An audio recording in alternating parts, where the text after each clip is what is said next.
Sports has the ability to bring people together, to transform. Even if you don't play any sports, you have been coached because your parents are your first coaches. College coach, played basketball at Princeton. I look for lifelong learners. You had to outwork folks, outthink folks, and out-scheme them. So you need players who can change. What made you leave basketball, and then also what made you come back? I always like to acknowledge when somebody asks me a question that no one's asked me before. This is one. He said, "You don't want to be a fucking coach?"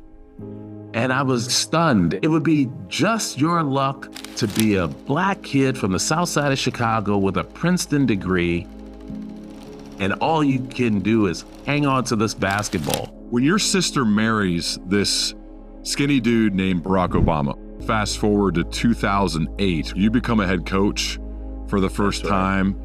Your sister has a pretty big job as well. It was as if I was watching myself out of body. I come out to this roaring standing ovation.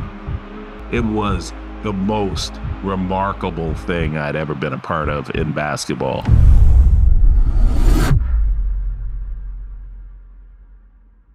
All right, Coach Rob, it is awesome to have you here on the Learning Leader Show. Welcome. Thanks, Ryan. It's great to be here, and I'm excited to be on. You know, I've listened to a couple of your shows, and you've been on a whole lot longer than we've been on, but I really appreciate you having me on. Of course, man. I love it when I see a story about somebody who has played for a legendary coach, and I get so curious to learn about their learnings from that coach. So you played basketball at Princeton and played for the legendary Pete Carril. Right. I would love to hear either a couple of cool Coach Carril stories or some of the key learnings that you took away from playing for him. Well, I will tell you, getting to know Coach Carril was just a fascinating experience for me in and of itself. But there are plenty of stories and plenty of lessons learned. So you just stop me when you've had enough. But I will tell you about the first time I met Coach Carril where I got to sit and talk to him, you know, because back in the day, and, you know, I graduated from high school in 1979, college in 1983. So he was recruiting me in the 70s.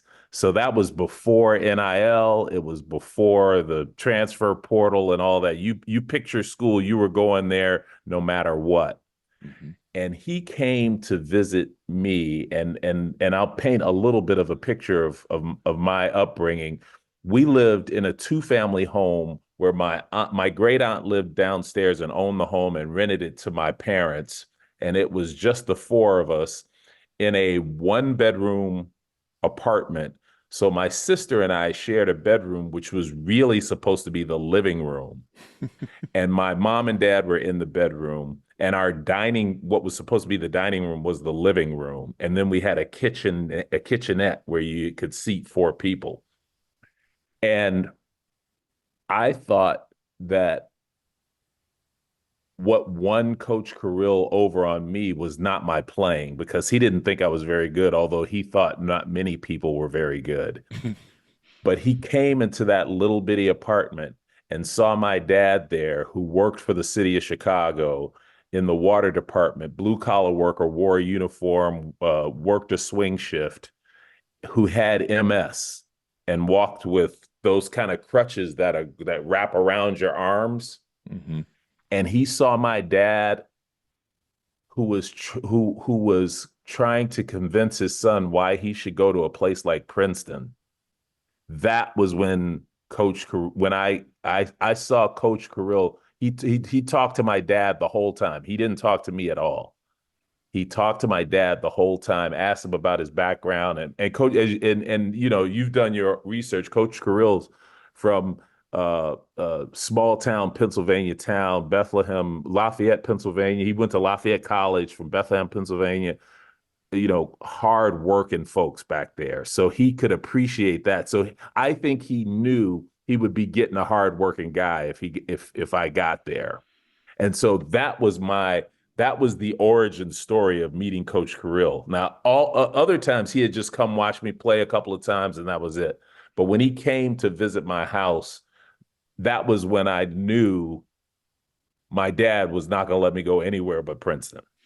It's isn't it like curiosity, Coach, the ultimate form of respect that Coach Carril was curious about your dad and wanted to, like, it feels to me, at least from your story, that he wanted to truly learn about him, the way he is, the way he probably led your family, and that won your dad over.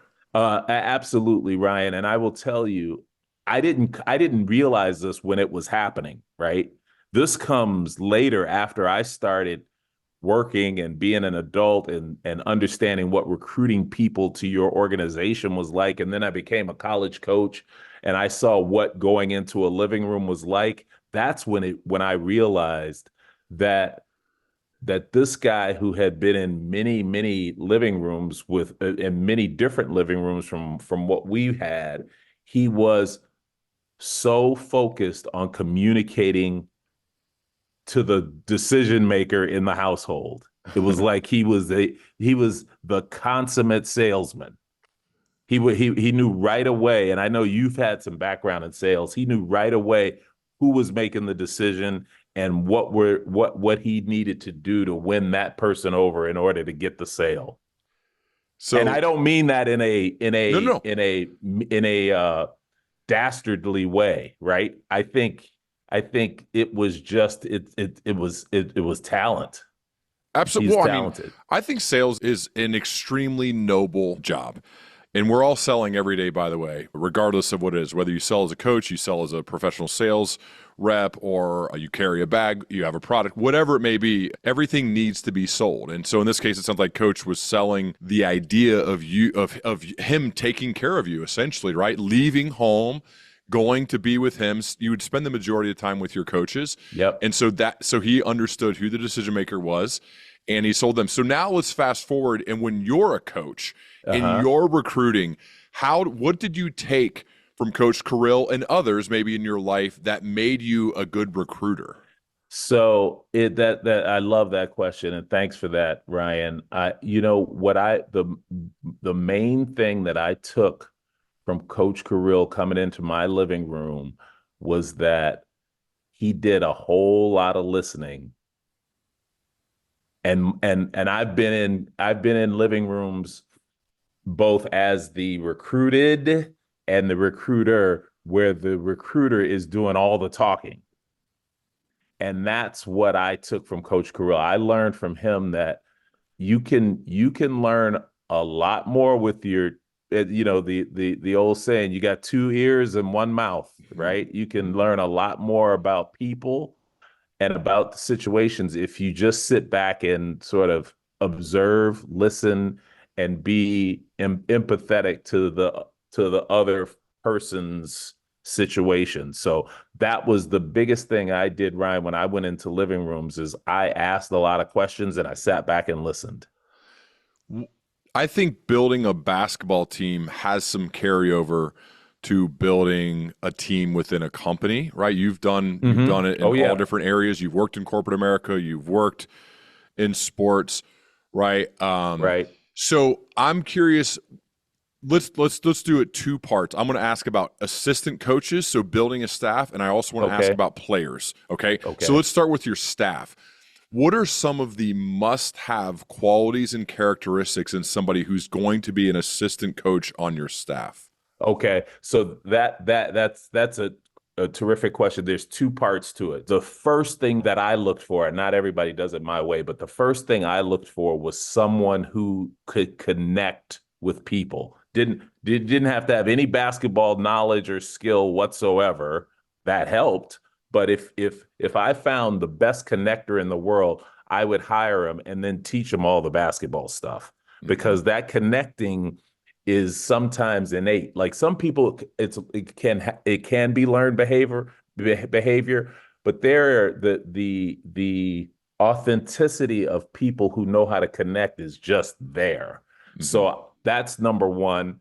Number two is uh, kind of like you and your show and your sort of mantra, I look for lifelong learners. I look for people who are always willing to take on something new as if they were in third grade again, and then be willing to put themselves out there so that they could fail in order to get better.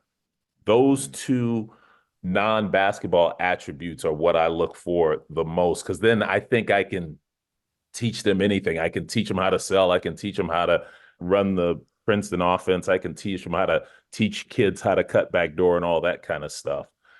And so the second part of that, so those are the main characteristics that I look for in coaches. But the one thing that I was always keeping an eye out for was somebody who had the things that I felt like I wasn't the strongest at.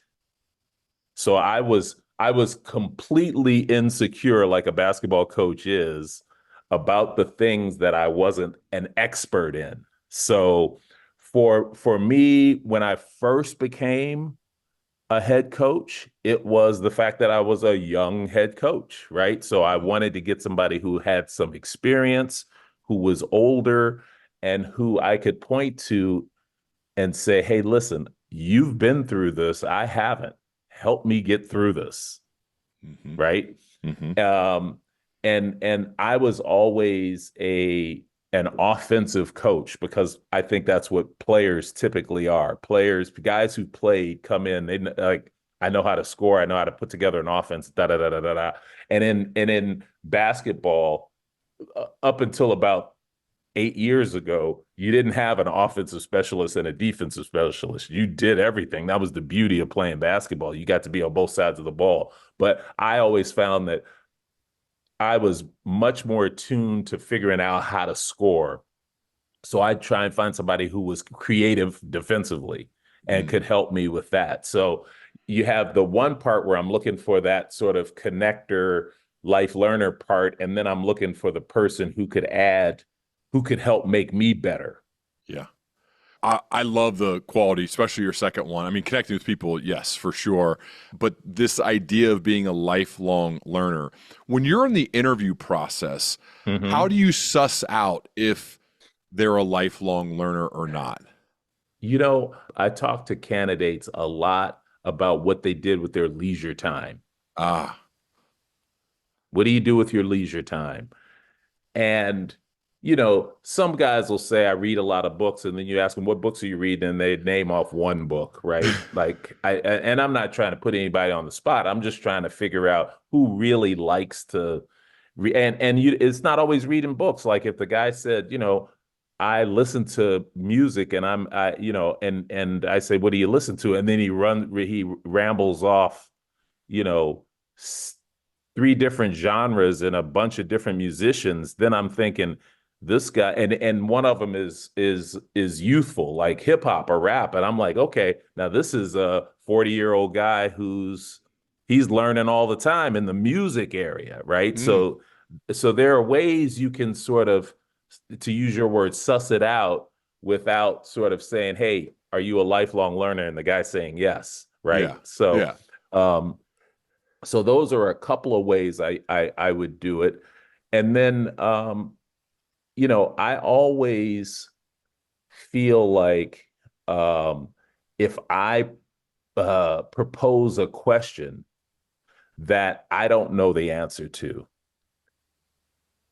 and so and my goal is to find a question they don't know the answer to. If they try and bluff their way through it, that's one thing. But if they say, I don't know about that, I should really look that up or think about that. That to me is a telltale sign that Oh, they're willing to be a learner. They're willing, non-lifelong learners would just be, they're trying bogart their way through that yeah. answer.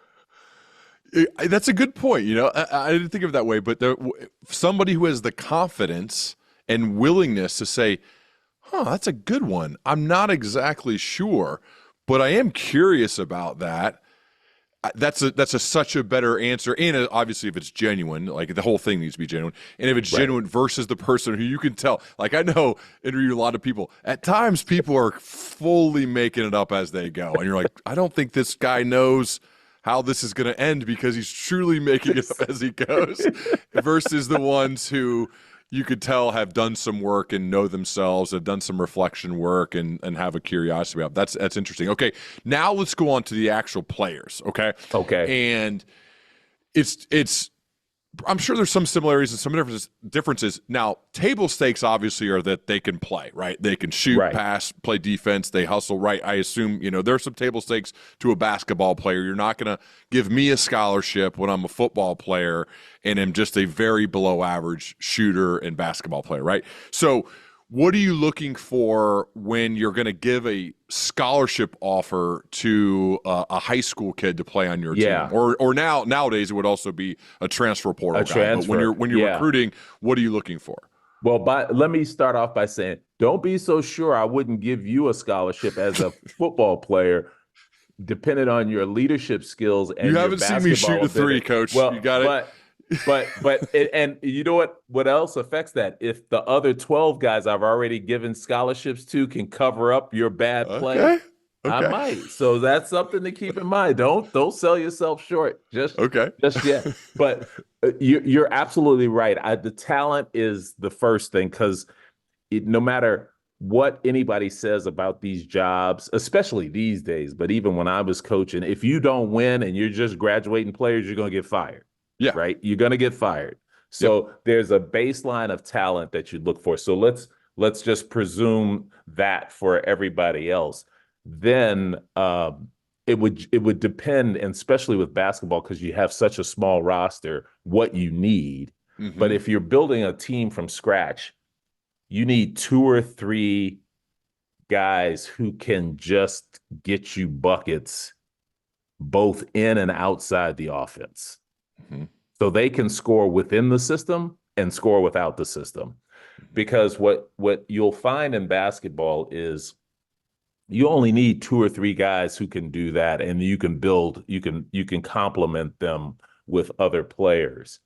And if those players happen to be your highest IQ basketball players, that's the second thing I look for, right? I'm looking for high IQ basketball players who can score, and high IQ means that they're smart enough that even though they're scorers, they can be effective defenders as well, and understand and learn the systems that you might want to do. And see, I've never had the benefit of coaching the best team. So I've always had to put together teams where you had to outwork folks, outthink folks, and out scheme them.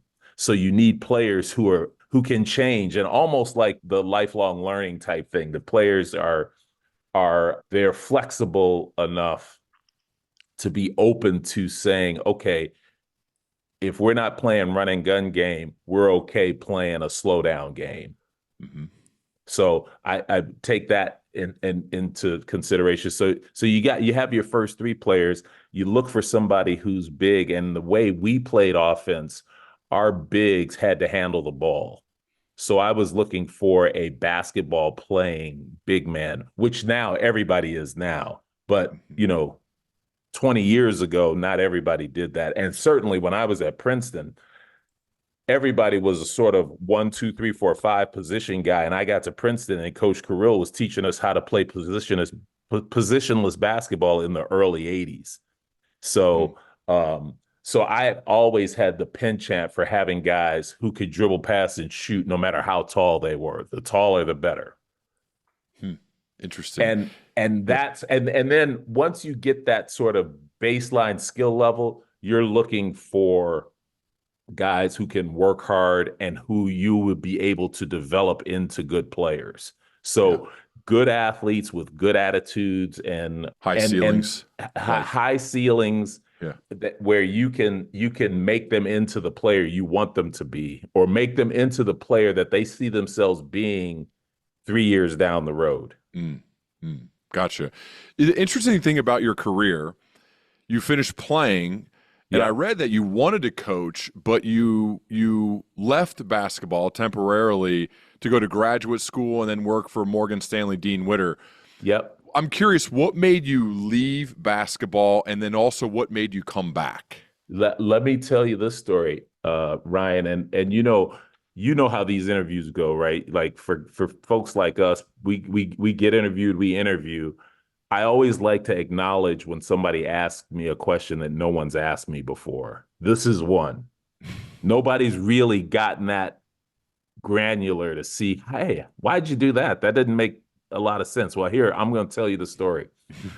I got, I got drafted by the Sixers the year after they won the championship, got cut, went overseas and played for a couple of years.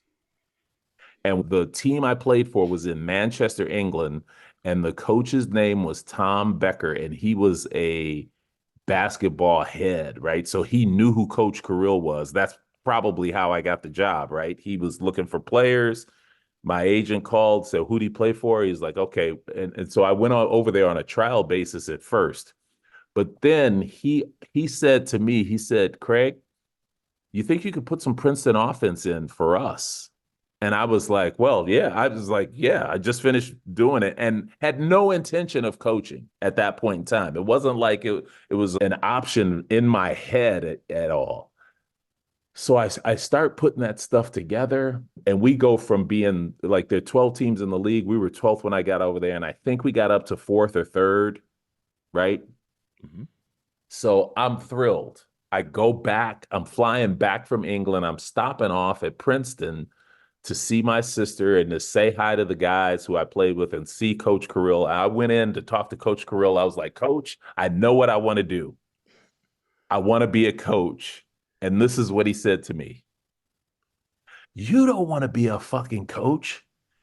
And I was like stunned. And he said, it would be just your luck to be a black kid from the south side of Chicago with a Princeton degree, and all you can do is hang on to this basketball.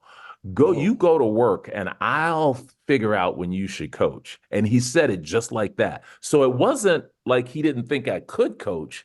He thought coaching was down here and I was made for something up here. Wow. And to this day, when I tell that story, I will always want to get to that part because it sounds like he was being an asshole, but he wasn't. He was like, I told your dad I'd get you out of the south side of Chicago, and I'm going to do that. I'm not letting you go back and be like a gym teacher and coach basketball because that's how you had to get into it back then. And it wasn't this grand vocation where you could earn millions of dollars, right? And so being the dutiful player, I was like, okay, coach. And I stopped playing and went and got a job in finance. And one of our former players, John Rogers, who played at Princeton, runs Ariel Mutual Funds now, Ariel Capital Management. He was my roommate on the road when he was at Princeton. I went right to him, gave my resume, and I was like, look, I got to get a real job. And that was how I got into the financial services. Mm. So that is why I didn't go straight into coaching. Wow. Isn't it wild these coaches who we love and respect so much and we still fear them a little bit so that even Oh, so much so that you didn't play for them anymore, you were doing other things. You tell him what you want to do. I want to follow in your footsteps, coach. And he's like, "No, you're not going to do that." I had coached like this in my life.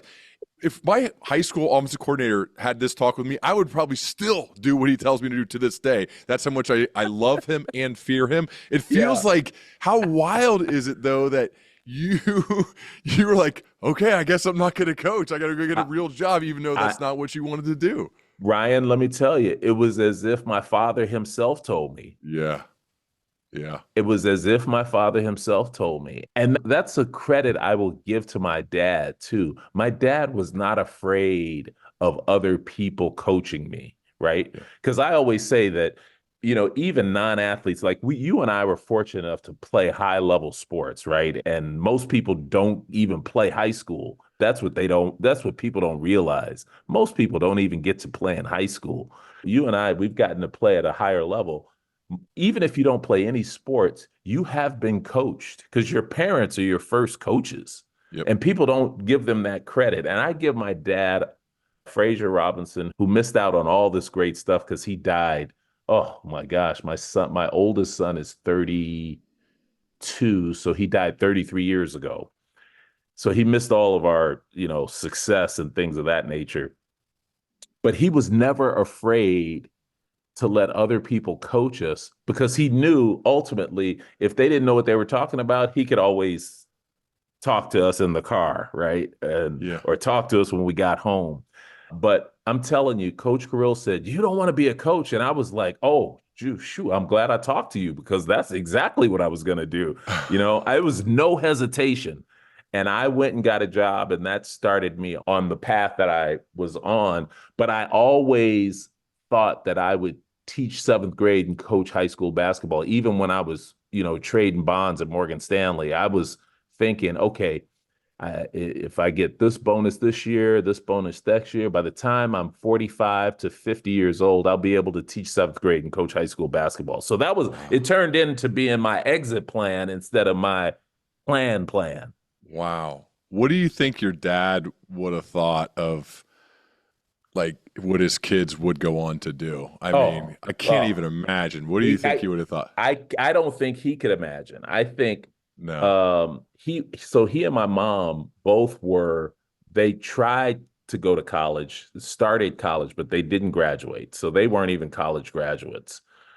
I don't think anybody could have imagined what would have ended up happening. But I tell people all the time, my dad knew because I wanted to go to somewhere else and not to Princeton. And he sort of made me go there without forcing me to go there. He helped me make the right decision. Hmm. How did he do that? So it gets down to decision making time. I'm getting recruited by the University of Washington, the University of Texas Arlington, Kentucky State, and Princeton. Now that sounds like a crazy hodgepodge, but you got to remember there was no social media back there, and it was almost AAU was almost non-existent. I played in one AAU tournament a summer, right? Hmm. So you had to be lucky to recruit the right guys from these different areas. So my dad, so we're in the kitchen, and I remember this like it's yesterday because our kitchen was really small. So my mom's doing the dishes. We're done eating. My dad and I are sitting there talking. My sister's gone somewhere else. And my dad says, "So, what are you thinking about this school decision?" And I was prepared for it, right? And I was like, "Well, Dad, I think I know where I want to go." And he said, "Well, tell me what's going on." He said, I think I want to go to the University of Washington. And my dad does what dads do when they know you've made the wrong decision. Now, for your listeners, they can't see this, but you can see it. My dad held his head back almost so that the back of his head hit the chair, and he stroked his neck underneath his chin real slowly. And then he put his chin to his chest and started rubbing it. He used to rub his whiskers on his chest. And everybody in our family knew that was him when he was mad, but he never would blow his stack. So I'm like, oh my goodness, what is he disappointed about? I'm telling him I'm going to this university. And he calmly says, "Tell me why you picked University of Washington." And I said, "Well, I had my list all set because you can tell we've had these kinds of discussions before. So he's trained me." I said, "It's in the Pac 8. It's a good conference. They have a great engineering program." And I was going to major in engineering at the time. And I said, and I worked out with those guys. And I think by the time I'm a junior, I might have a chance of getting some real playing time. And he said, and then I said, "And it's free." And the reason why I said it was free was because they were offering me a scholarship. But I don't know if you know this, Ryan, but Ivy League schools don't have scholarships. It's all financial aid. Hmm. And what they told me our package was, so at the time it was $13,000, which sounds like nothing, but that sounded like $13 million to me. And our family contribution was going to be $2,000, which I thought was like $2 million. I had no idea what that Hmm. meant. But I was like, there's no need to worry about it. I'm getting free over here.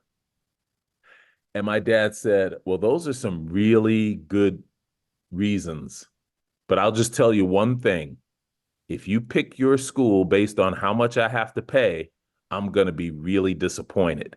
And you can imagine when a guy like that, who gets up and goes to work every day, crutches, limping, if he's disappointed, the whole house is disappointed, right? So Hmm. he said, so why don't you think about it overnight and then let me know what your decision is tomorrow? So the next day comes around, I think about it. I'm like, I don't know what this dude is thinking about. But I was thinking, I kind of like Princeton. And so we're in the same situation the next day. My sister's not there. My mom's doing the dishes. We're sitting there. Everything's exactly the same, except our clothes are different. And what we had for dinner was different. And he said, so did you think about what I asked you about, what we talked about yesterday? And I said, yeah, actually, I kind of liked her. And before I could get out the instant, he was like, fine, you'll go there. So he knew what he wanted. He knew what I needed what I really wanted. He just needed to get me there. Yeah. And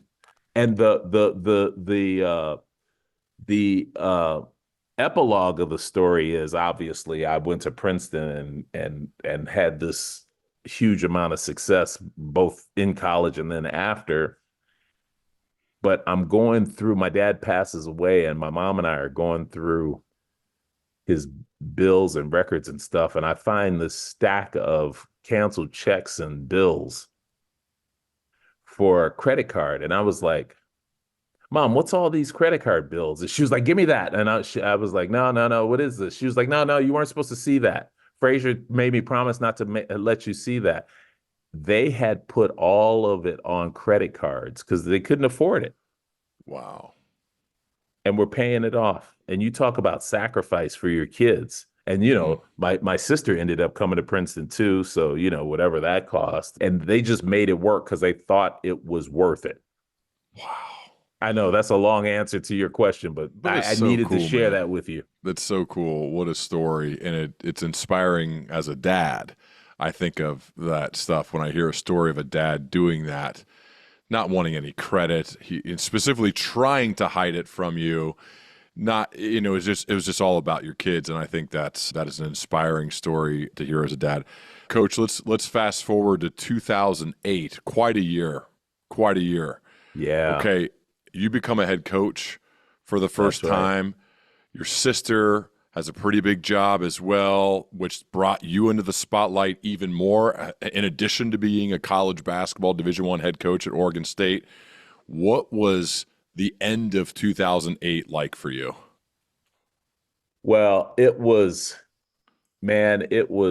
the everybody, I think people overuse the term surreal, but I got to tell you, the whole time we're going through that whole campaigning and the election and me coaching through all of that, Yeah, it was as if I was watching myself out of body. I bet. I mean, I'm looking at all the stuff going on, and people are, I mean, and with this face, my sister and I look exactly alike. So I can't go anywhere because she's now iconic, right? I Oh can't go yeah. anywhere. At that time, it was strangers coming up and saying congratulations. And I mean, Democrats and Republicans. Like it was one of those things where it was like you lost a game in the national championship and you gave your props to the other side. It doesn't happen now. I That wish stuff it ain't did, happening man. I now. I wish it wish it did. did because people don't understand the position I was in to be able to see all of that Hmm. because um people couldn't get to my sister and my brother-in-law, but they could get to me, right? I Did you mean, have it Secret couldn't be Service help or anything like well. that? We declined that, So but you could only have, but you didn't. You didn't yeah, want it. no, no, no, and part of the reason was we were living in Corvallis, Oregon at the time, which was great, right? Yeah. So we didn't really think that, and our kids were like, and people don't realize how completely intrusive that is. Yeah. So, and it's very expensive. And the last thing I needed to do to be now was to have somebody say, well, Craig Robinson's spending X million dollars on security. So Hmm. we just sort of had to thug through it on our own. And it was fine. I never felt threatened, I never felt like oh man, I should have taken them up on that if I could have.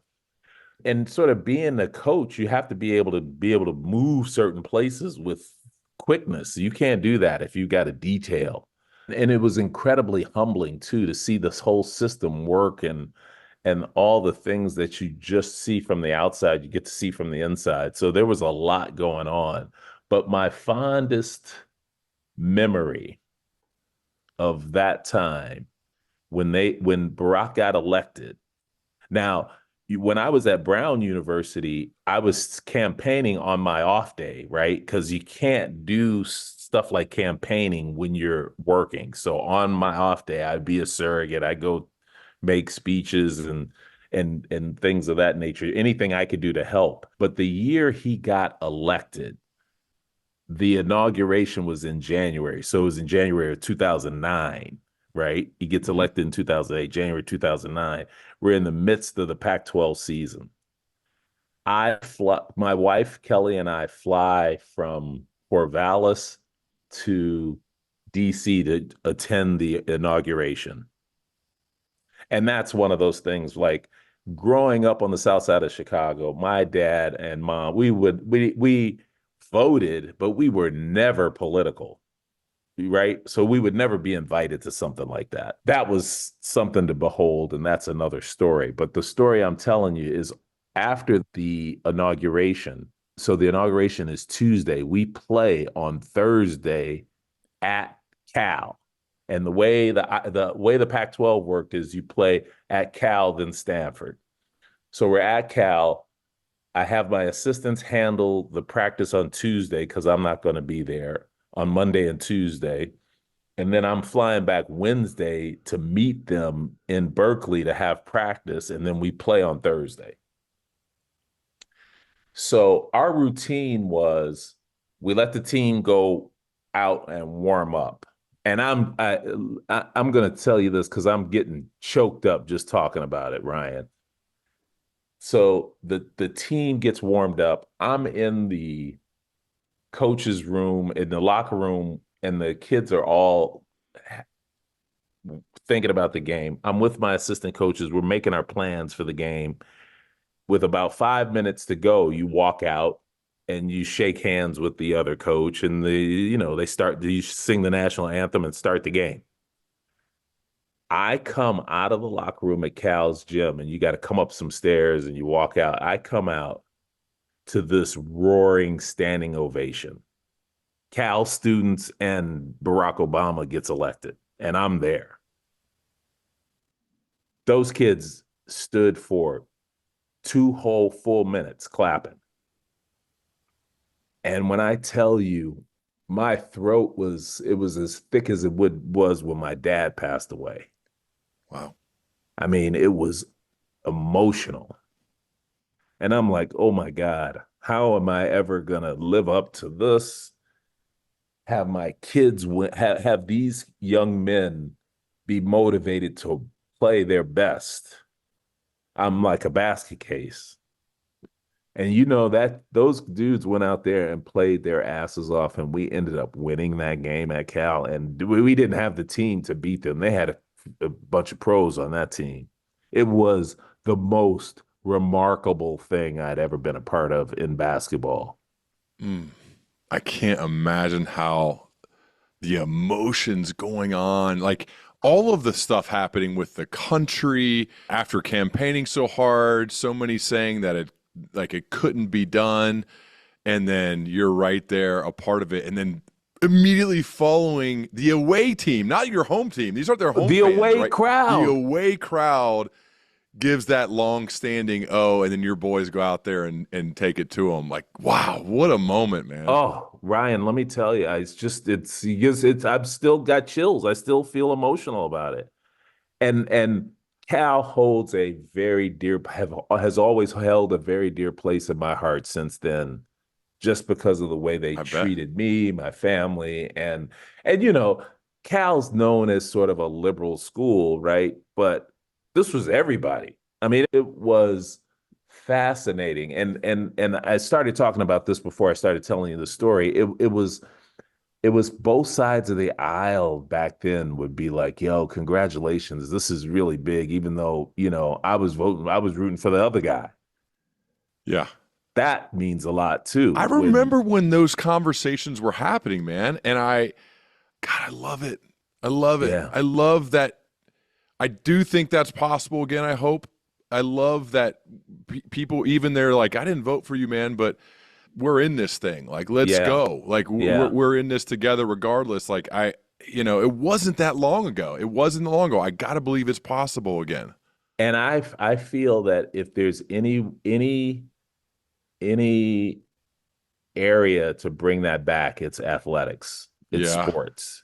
I've always felt that sports has the ability to bring people together, to transform, sort of be the ambassador. Yes. And I'm with you. I'm hoping we can get there. It's going to take your generation and the younger folks to do it. I'm getting old here, but it can happen. It You can know, there's happen. something beautiful about a locker room. So, Coach, coming out, I went to a primarily white high school, a few black guys, Hmm. teammates. I go to college, and there's more black dudes than white guys on my team, and I played quarterback, and so I feel like my eyes were opened. But it was amazing. Like, I realized, yes, we come from different backgrounds. I learned so much. I tried to approach everybody with curiosity to understand their backgrounds, and the fact, though, was I realized like we became so close. We were boys. It didn't Oh matter if you're yeah. black guys, white guys. Like we had a similar goal, right? The same goal, and we were in it together. We laughed together. We cried together. We did hard stuff together. Like we did all that, and we were so tight. And when you talk about coming together, I think that's part of that reason. Like my lockers, right there with these guys. We're all from different places, but we all became so close, man, and such good friends. I still talk to a number of them to this day, and I know that's possible. Like sports is beautiful for that. The locker room is amazing, an amazing place to bring people together. It sure is. And Ryan, you hit it on the head when you said the common thing in the locker room is what can we do together to beat the opponent?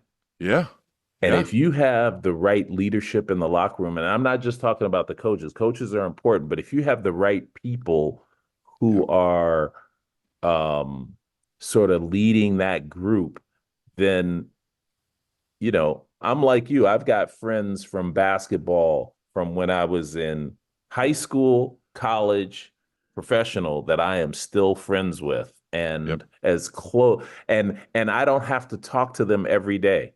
And Mm-mm. and I talk to them a couple times a year and it feels like we've never left that Isn't that locker cool? room. You see, sometimes I've gone years. I'll Yeah. see one of them and an immediate inside joke that's probably not, PC, and we're hugging and laughing, and it's like we're Yeah. right there. We're right Yeah. back to that moment. I think that's such a beautiful thing, man. And it's those tough times, right? It's really Yeah. the tough times that bring you together. You're all against the coaches, or you're all Yeah. against the crosstown rival, or you're Yeah. all against your conference rival. It's the tough things that bring you together. And man, it is why we do the Ways to Win podcast, right? Yeah. Because all of those lessons that you and I got to learn from sports, not everybody gets those. And to be able to share those kinds of life lessons with people who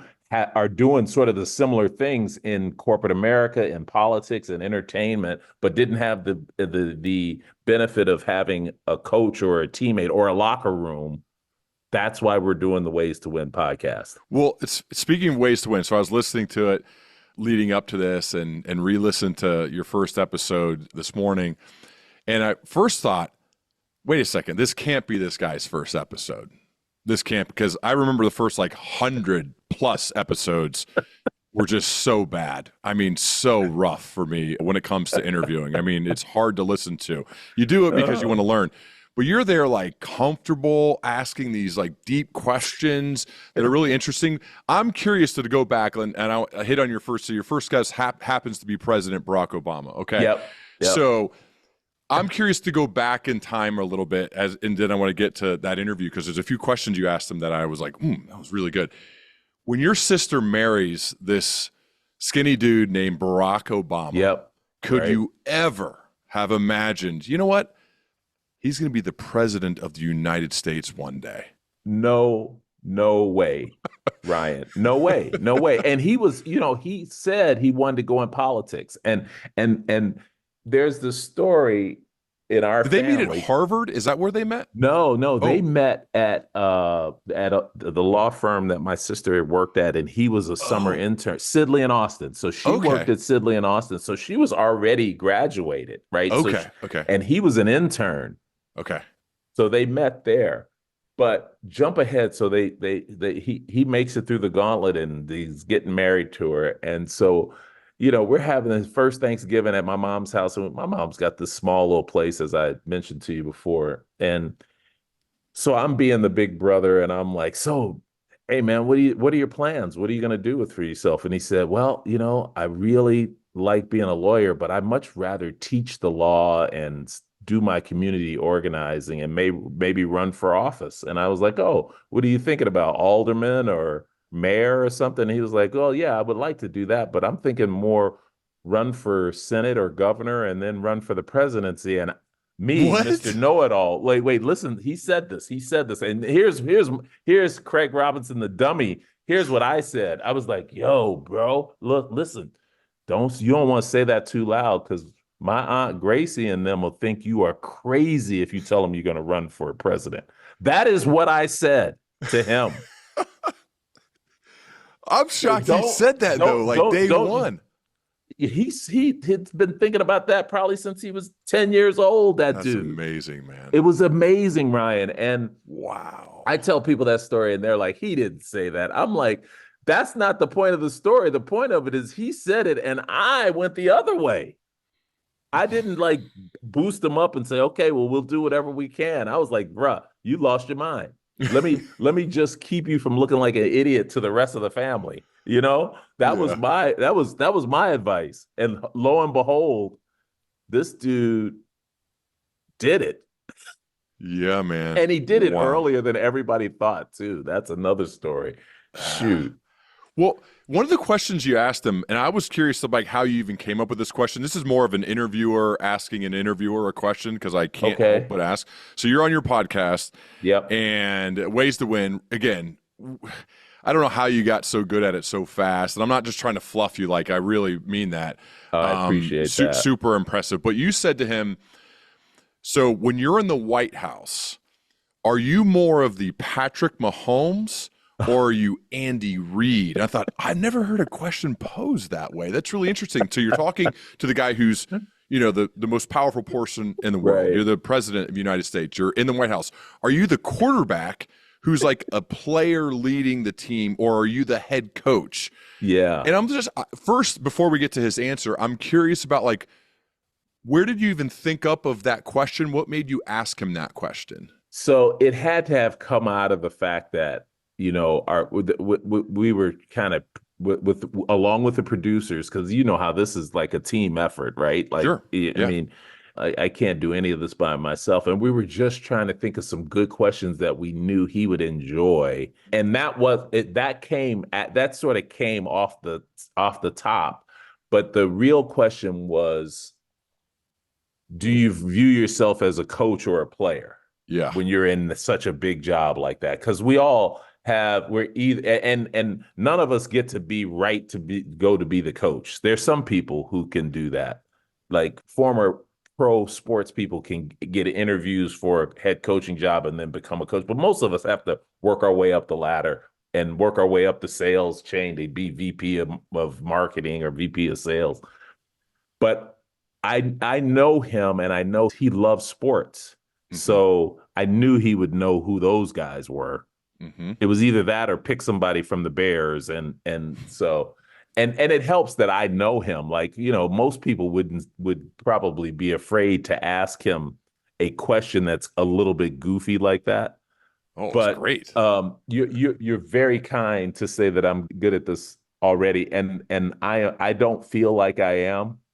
But my wife listens to these, and my wife is my toughest critic, right? She's like, sounds like you're reading that. So don't sound like you're reading. So it should sound conversational. And I'm like, I'm just talking to people. It's like, that one sounded like you read that. And so she's harsh. And she said, she's like, she said, people think you're good at this. And I'm like, I don't know why people think I'm good at this. And you know what she said? She said, you know why you're good at this? Because you like talking to people. Mm-hmm. And if you like talking to people, you can be good at this. Yep. And she's right. And my sister used to say this when we were younger. Like, our family would go places, right? Let's say we go to Red Lobster for dinner, right?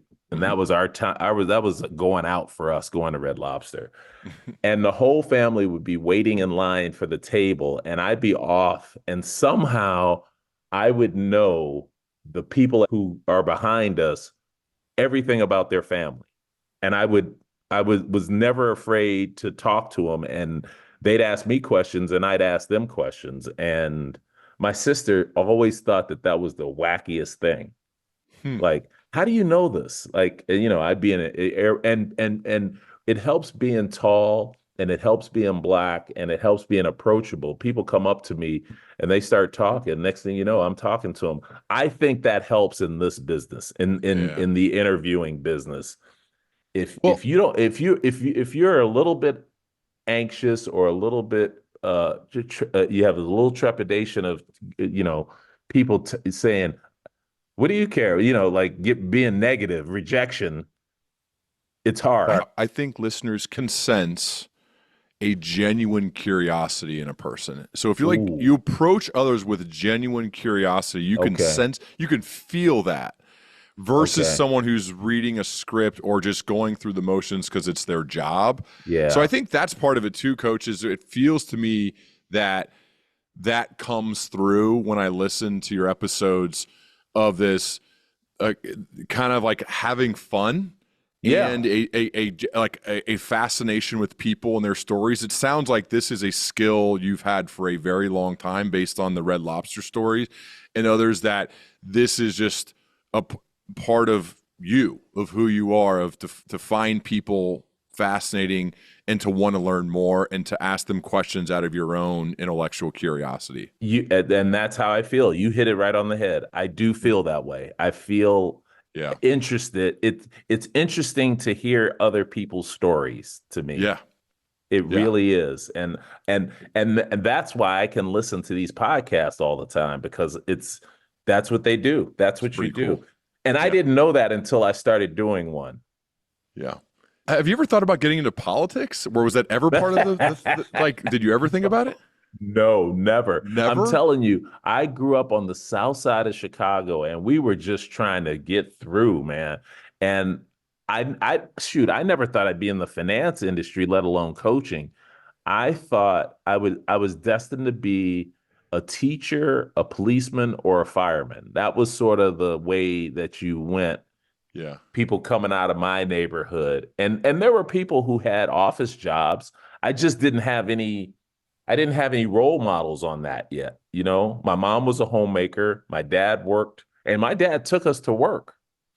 And I always thought, okay, I could probably do what he does. But I was always thinking, all right, work for the city, get a pension, and then whatever I wanted to do fun, I do on the side. I never really understood that you could have a vocation that was fun until I got to be a basketball player for a living. Wow. And That's my wild. dad used to say, he said, if you find something you love doing, do it, because then it won't feel like you're working a day in your life. Yep. Yep. That's so cool that you found that. So many people, I would imagine, are pressuring your family to get your sister to run for president. Yeah. What's the deal with that? She just doesn't want to do it, or what? If you can put a prop bet on the fact that she's not going to do it, put it on that. It's not happening. She just It's doesn't not want to do it. happening. She Doesn't want just to like go it's through the mess of it or what? it is, I always say it's like the scene in Gladiator. Have you seen the movie Oh yeah. Gladiator? Oh yeah. A lot. That's a great one, right? Good Oh yeah. leadership movie. Yeah. When Marcus Aurelius asks Maximus to be Caesar, Yep. and he says, "Nope, I just want to be a farmer." And Marcus says, "That's why you've got to be Caesar, because you don't want to be Caesar." Anybody who's been through this and wants to do it again shouldn't get to do it. Uh, And that's how I think my sister thinks. And it's just it's a lot of fighting now. It's a different thing. yeah. But we just weren't raised to be politicians, right? Yeah. I think she's too genuine. We used to always say she got a big mouth. She's gonna say something and it's gonna be the truth, right? It's gonna be the truth. Yeah. And in that job, sometimes you can't be completely truthful. That's what politicians cross to bear, right? And I Yeah. just it's funny. That was one of the things that never crossed my mind, and we got thrust into it. As a matter of fact, I always remind my sister about the story when she was like, "Okay, that's it. No more politics." And this was before Barack got to be president. And I told her, I was like, "Look, you can't penalize this dude because he's good at what he does, Hmm. right? Like, you knew he was a politician when you married him."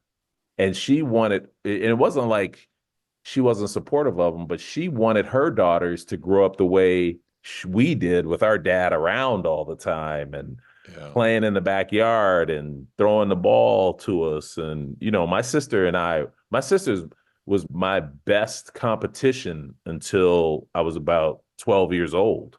Mm.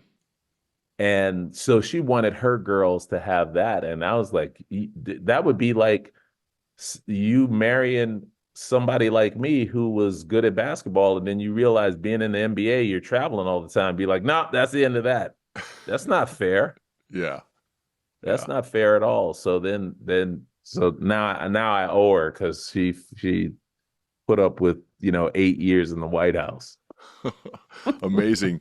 One more, Coach. Think of your podcast, Yep. Ways to Win, with Coach Cal, which Yep. he's been on the show, and I'm a Coach Cal fan. What has been your favorite part about doing your podcast, Ways to Win? Easy one. Just what we talked about. Meeting all these new people Yeah. and talking to them about things, about life, about their journey in life and the lessons they've learned through sports, and even now not through sports, right? It's been really interesting. That's been the best part about this, Ryan, is just being able to talk to, we just had Joe Madden on, Yep. and I'm from Chicago, so I'm a huge Cubs fan. I feel like he's like the hero of Chicago. And by the end of the show, I wanted him to be a basketball coach and I would come out of retirement and play for him. I love the That's how I titles. felt. I love the titles. How Not to Suck. That's How the not to title of that suck. episode with Joe Madden. But What a it's that. character, man. Yeah, man. That's just pearls of wisdom left and right. And he's another one. I asked him similar question you asked me. I was like, so what do you look for in your players when you're in baseball? Because it's a little different from basketball. What are you looking for? He's like, same thing you look for. I'm looking for my bulls. He calls his best players his bulls Uh, to be truth tellers. yeah. Whoo, how powerful is that? I'm Yeah. looking for my best guy to be a truth teller. I was like, yeah, boy, Yeah. sign me up. Like you said, one of the coolest parts about getting to do this for a living is Yeah. learning these amazing stories and the compounded wisdom from a guy like Joe Madden and others that you get a chance to talk to and build long-lasting relationships, both with guests as well as listeners, as the show Yeah. grows. And I think I could have never imagined that 10 years ago when I started this thing, that would be the coolest part, is building relationships with people you really admire, as well as strangers who then give you their most valuable resource, which is their time to listen Yeah. to the things you have to say, as well as your guests.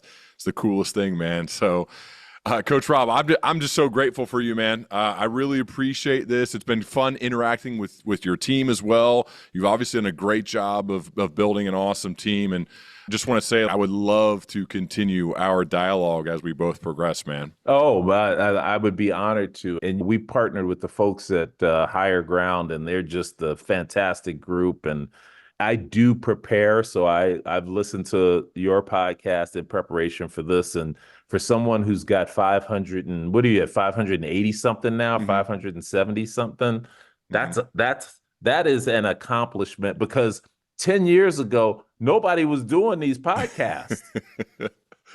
And you're You got young. a little lucky with timing, man. A little lucky You're with timing. young. I mean, you got 500. When I was like 578 or whatever it was, I was like, come on. This guy is like 30 years old. How'd he do that?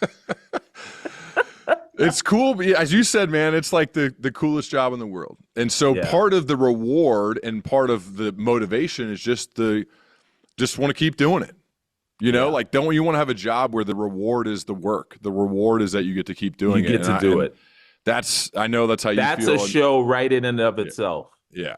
Talking about that. Because a lot of people don't know how to find that where the work is the reward. They're looking at the dollars or the whatever the light at the end of the tunnel is. And if you can enjoy getting to that light, you never work a day in your life. Well, I mean, I do think it also gives you the best chance to become really good at it. Is if you view the prep, the actual conversation, all of the stuff that goes along with putting it together.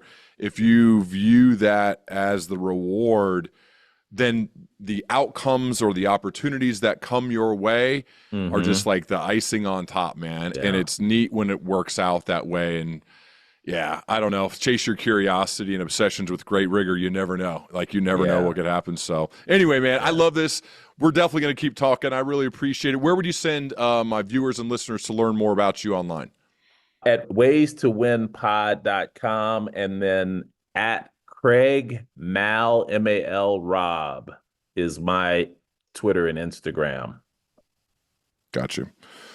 Awesome. Well, appreciate you, man. Yeah, I appreciate you, man. We'll definitely be talking. Thank you so much. Absolutely. Thanks for having me.